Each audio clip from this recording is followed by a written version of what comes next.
और बारिश का देवता बारिश को पालन नहीं करते। इंद्रदेव जन्म हो चुके हैं तो कौन धरती पर बारिश करवाएंगे और बारिश का जो हो रहा है उसका व्यवस्था करेंगे जैसे मनुष्य का कल्याण हो। तो इसी कारण बादल फट जाता है। बादल फटने वाला बारिश कभी नहीं, यहाँ भी बादल फटने वाला बारिश होगा, सभी जगह होगा, क्योंकि उत्तराखंड से पहले शुरू हुआ है, आगे सभी जगह।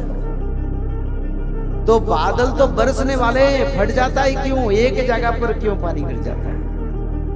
100 फीट पानी आ जाता है। देहरादून में 25 लोग सरकारी आंकड़े से मरे। कभी इतिहास में सुनो देहरादून में बादल पड़ने वाला बारिश? वो तो वैली है।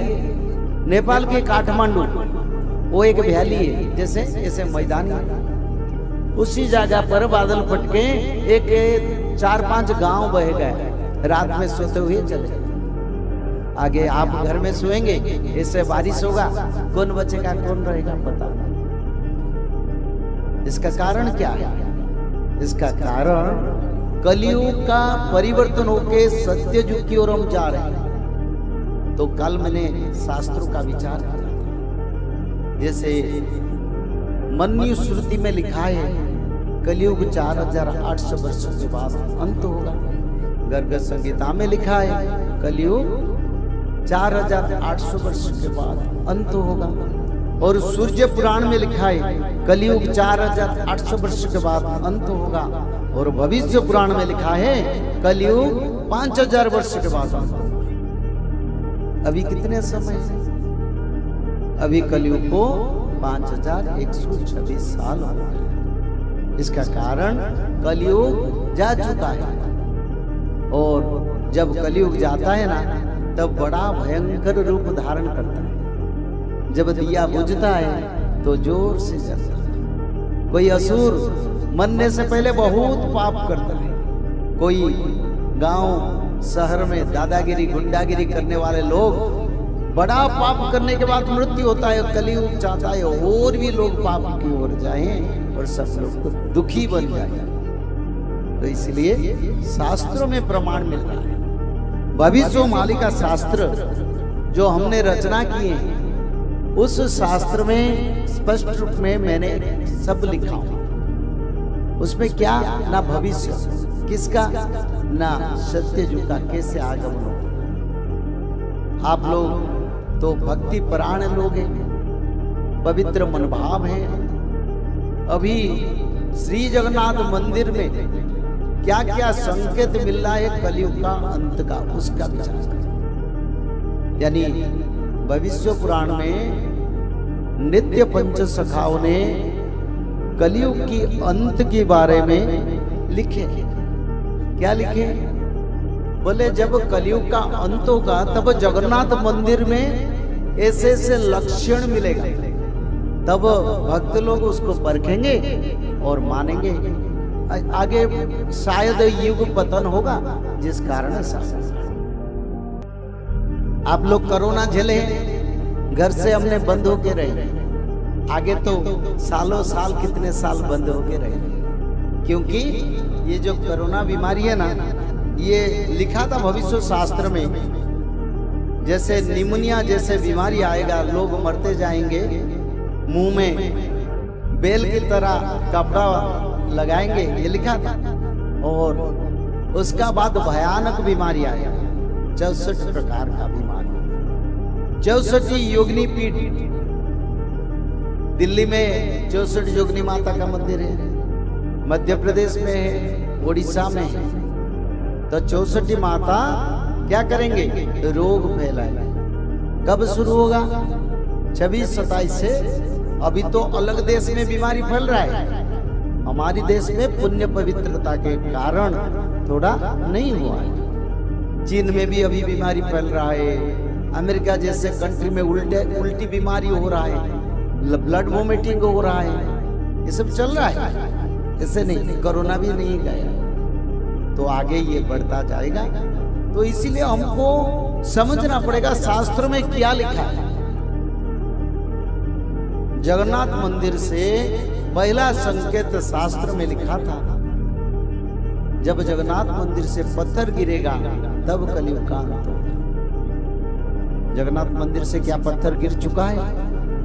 हाँ, जगन्नाथ मंदिर से कई बार, एक बार नहीं कई 50 बार पत्थर गिर चुका है।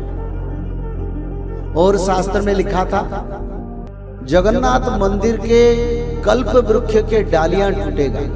कल्प वृक्ष क्या आप जानते हैं? कल्प वृक्ष कौन जानते हैं? कल्प वृक्ष कौन जानते हैं? हाथ उठाइए। तेरे को बोलने की जरूरत नहीं, तू तो जानते हो। कल्प वृक्ष जब ब्रह्म प्रलय होता है, आदि विष्णु सनातन कल्प वृक्ष की बटपुट यानी उनकी नीचे छोटा सा बच्चे होके उंगली को मुंह में डाल के सो के ब्रह्म प्रलय में प्रभु ऐसे कई समय निद्रा जाते हैं, और जिसकी बटपुट में होता है उसको कल्प वृक्ष कहते हैं। एक ब्रह्म प्रलय होने से उस कल्प वृक्ष से एक पत्ता गिरता है, पर वो कल्प वृक्ष का डालियां टूटना कलयुग का अंत का प्रमाण, विनाश का प्रमाण। वो कल्प वृक्ष कहाँ है आप जानते हैं? जगन्नाथ मंदिर के दक्षिण पार्श्व में कल्प वृक्ष है। वो भगवान का स्वरूप है। जब सुखदेव जी पहले जीवन में क्या थे जानते हैं?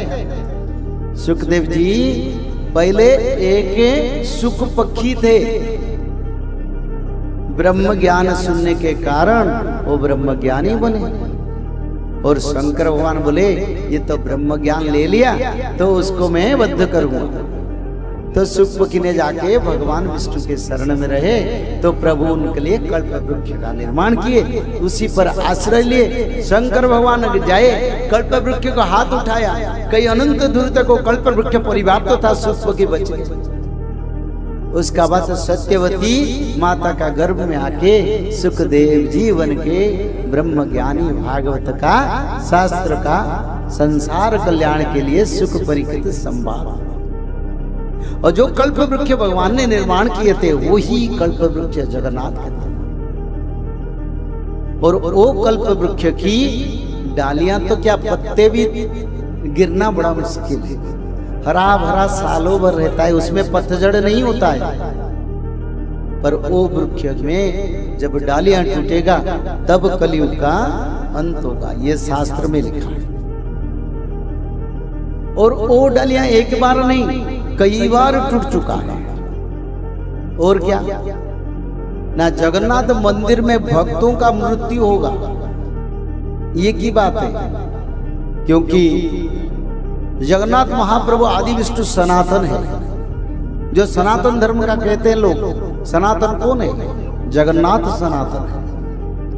और प्रभु निराकार रूप से और मानवीय लीला करते हैं।